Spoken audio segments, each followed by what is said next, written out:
right, what's up everybody? We're back today with a really interesting topic, and this is actually the first video, if I'm not mistaken, that I've ever made relative to farming or anything of the sort. And it's mostly because I feel like it's probably the most interesting thing when it comes to farming. This is, in my opinion, probably the most diverse, how can I say this, basically process and just overall diverse utility item, for lack of a better word. Okay, what this is lactic acid bacteria and lactobacillus production. The way that this happens is basically in the process of making cheese from scratch. Now, this may not be your goal to make cheese, but this is a byproduct of something that you need to have a flourishing garden if you don't already have an incredible nature biome working with all your stuff. Now look at this, okay? This is, I'll explain this in a second, but you can see the curds here starting to separate.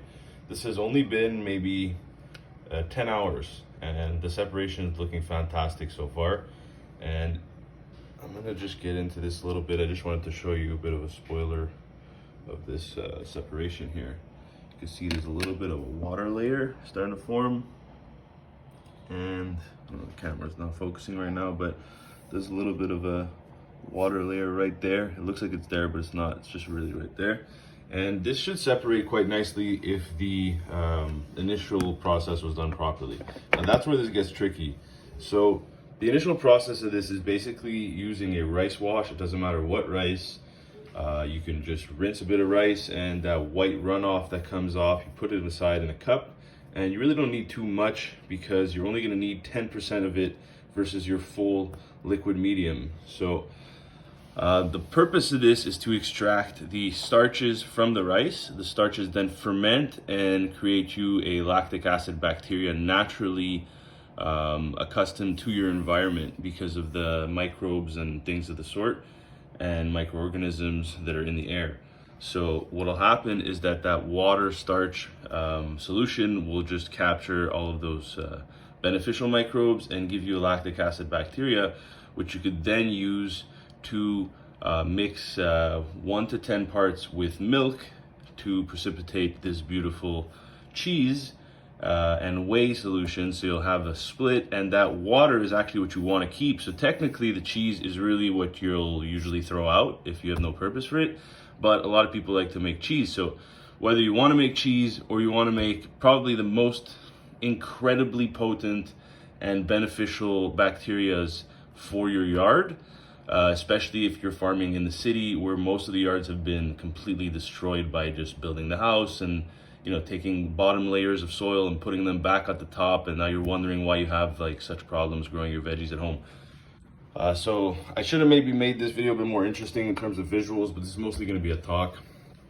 And that once you have that solution, you're going to go ahead and mix it 50-50 with sugar.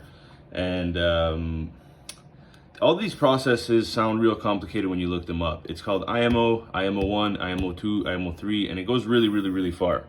The end process of this is introducing that exact bacteria that you've been trying to harvest this entire time into your soil.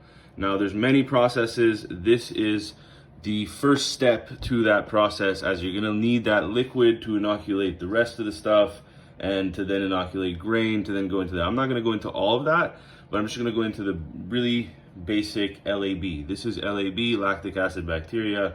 This is what you're trying to cultivate right now.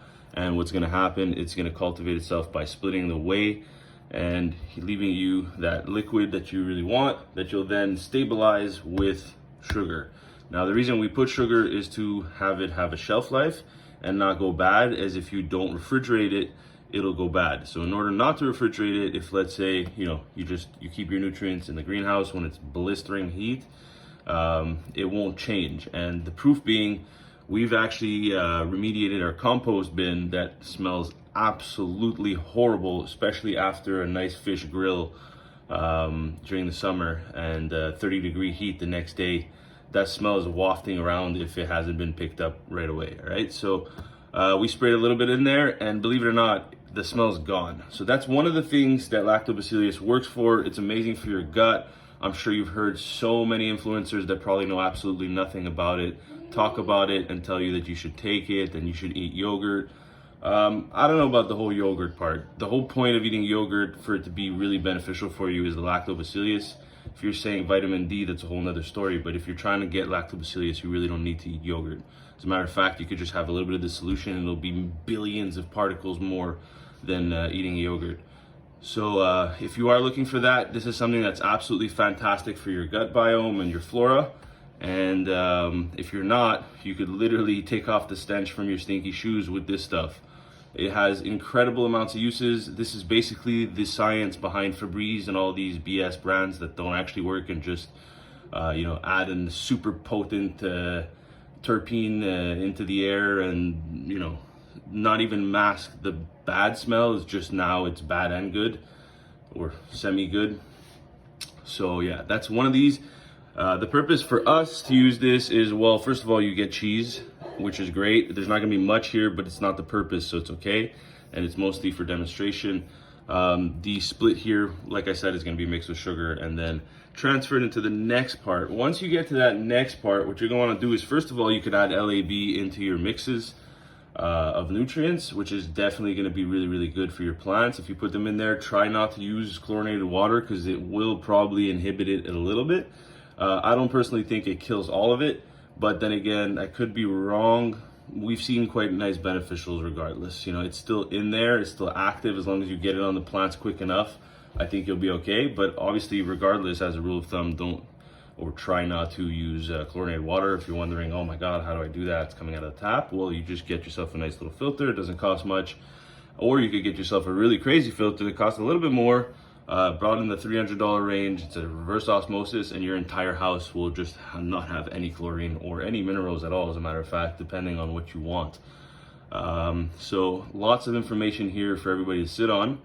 And we're gonna get into the next step of this. We are gonna put out a video. Well, I'm gonna put out a video of this from beginning to end. I just wanted to give a little bit of a pre before I actually get into it, just so that you know what it is that you're actually watching.